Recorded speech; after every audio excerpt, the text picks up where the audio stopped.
Good afternoon, everybody. There's been a lot of studies released during this symposium, this summit, and we don't need a study to tell you how many people would be present in the last session of a summit like this. It would be either somebody who's got to give a vote of thanks or somebody who is keenly, deeply interested.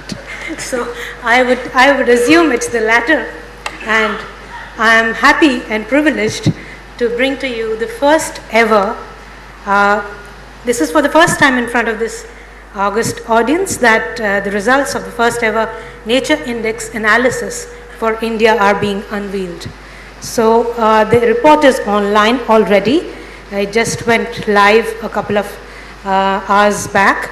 And there are some startling results here. So you, in fact, are among the first few people who would get to know what this first ever Nature Index analysis for India reveals. What is the Nature Index anyway? The Nature Index comes from the Nature Publishing Group, which is now part of the Springer Nature Group. It's a bigger conglomerate now.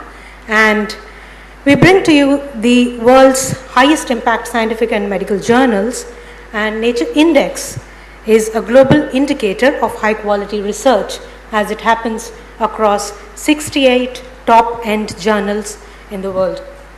So the Nature Index basically tracks the affiliations of high quality scientific articles, and it is updated every month, and it presents recent research outputs by institution and by country.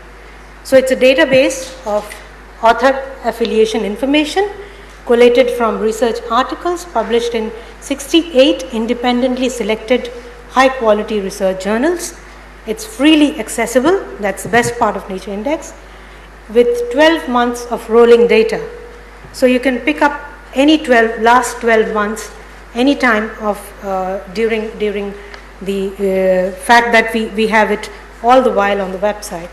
So it's compiled by institution, by subject area, and by country, and it's available under a Creative Commons license. The underlying database enables institutional profiling and benchmarking and supports a range of commercial derivative services, which I'll come to in a bit. The Nature Index was launched in November of 2014 with data since 2012.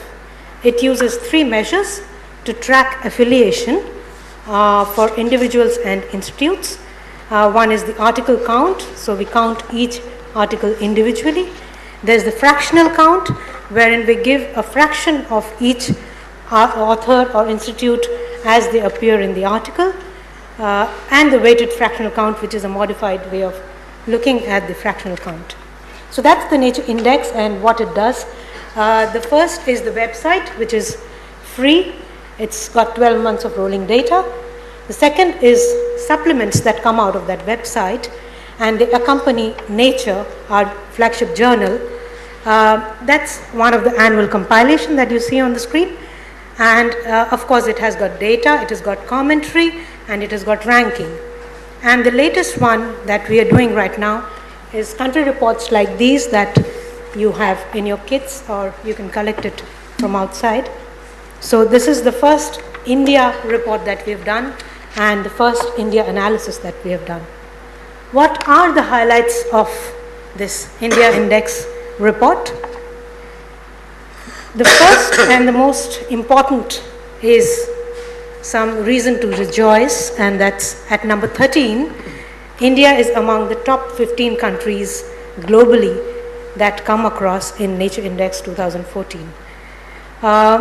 India's research output has shown a steady growth since 2012 according to these 68 top journals that we track, and it's showing a compound annual growth rate of 8% than other countries with comparable output and similar economic conditions. Chemistry, the love affair with chemistry continues to go strong in India, as it is elsewhere in Asia as well. And 50% of India's overall Nature Index output is coming from chemistry alone. In terms of collaborations, the United States of America, is India's top collaborator, and it's followed by Germany. India collaborates with almost 85 countries, and they're mostly in Europe. Other mentionable collaborative ties are with East Asia and Australia. Mind you, all of this is according to what the Nature Index puts out every 12 months, and it is again based on these 68 top journals that we track. Institutions in India collaborate mostly with international counterparts. That's what comes out strongly. But again, the largest collaborators and collaborations are within domestic institutes within the country. The industry-academia collaboration, which is the key concern of this summit, is yet sadly to take off in India. But again, the good point is Indian academic institutions have shown good collaborative ties with international corporations. That's for you the India performance overview. If we see the article counts, it's up from 1198 in 2012 to in 2014 it is 1484. So that's a significant rise. The India performance overview in the Nature Index, as we just discussed, you can see the fractional count, the weighted fractional count. These are just indices that we use to measure how we are doing across the world. Asia, the key players in the Nature Index. There's China, obviously, as always leading the way with the sharp blue line on top, and that's followed by Germany, which we use since it has got similar economic conditions as India to compare. Then there's Japan, UK, South Korea, India with the dotted line, red dotted line there, and Taiwan and Singapore. So you see Japan and UK almost neck and neck, and then the rest of them have stark figures going up and down. What is the global context of this report? What is India's high quality research output looking like in the global context? The historical strength, as I mentioned, in chemistry, in chemical sciences, is still going strong. Interestingly, we are globally ranked 9th in chemistry as opposed to 13th overall. There's a steep increase in the weighted fractional count, and that increase is of 448.9 points. And 50% of India's total output in research is coming from chemistry. These are some of the top institutions by ranking in the Nature Index. And from India, you see the IITs, TIFR, CSIR, and Indian Institute of Science, and the ICERs topping the list.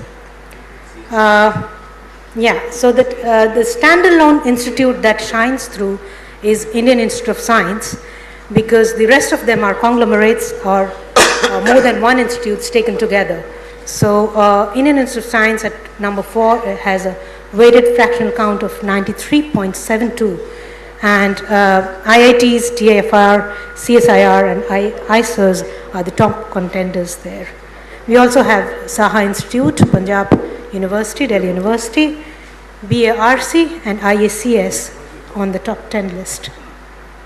That again is by discipline, so I don't know if it's pretty visible from back there, but CSIR again tops in life sciences. In physical sciences, it's TIFR, obviously because of the CERN experiments that they have had. Chemistry, you can see the Indian Institutes of Technology, and mind you, the weighted fractional count for chemistry there is 106.58, which is way ahead of any other weighted fractional count in life sciences, physical sciences, or earth and environmental sciences. CSIR again tops in earth and environmental sciences there. We have the Ministry of Earth Sciences projects that figure in number 2 there. How are we doing as collaborative partners? Indian researchers collaborate, as I said, with almost 85 countries.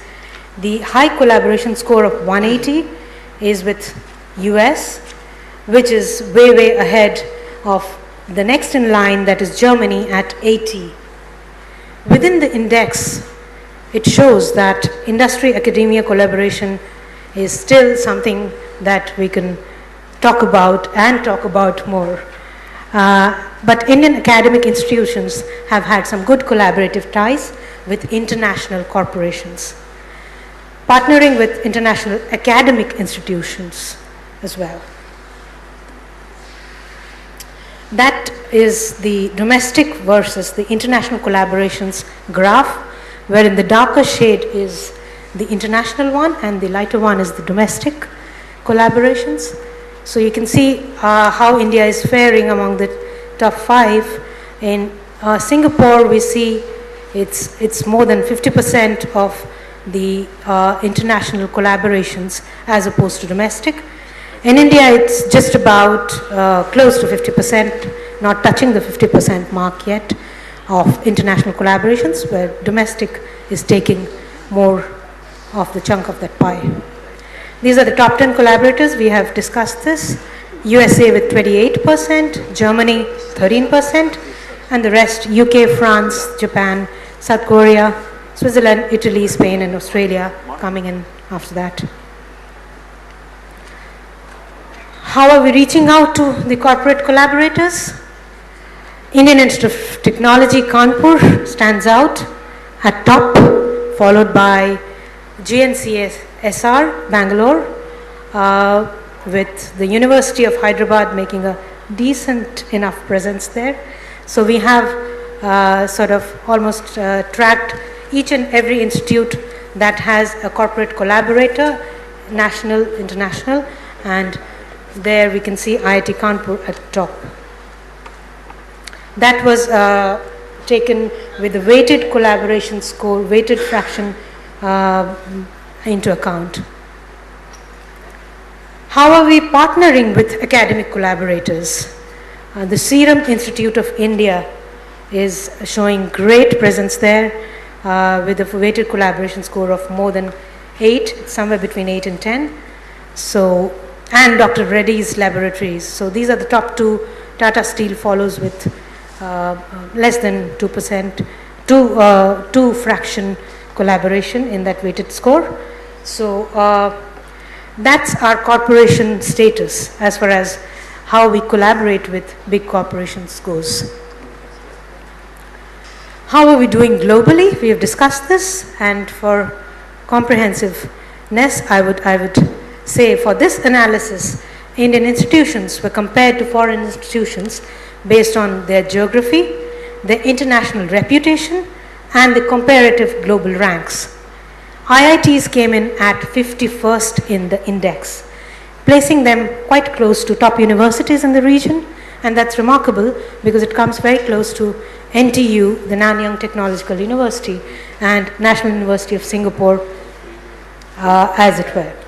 The IITs also ranked close to top institutions in the US and Europe, and surpassed surprisingly, some of the world's top research hubs, such as LMU in Germany and Riken in Japan. So that's from me. I'd take questions if there are any. Thank you very much.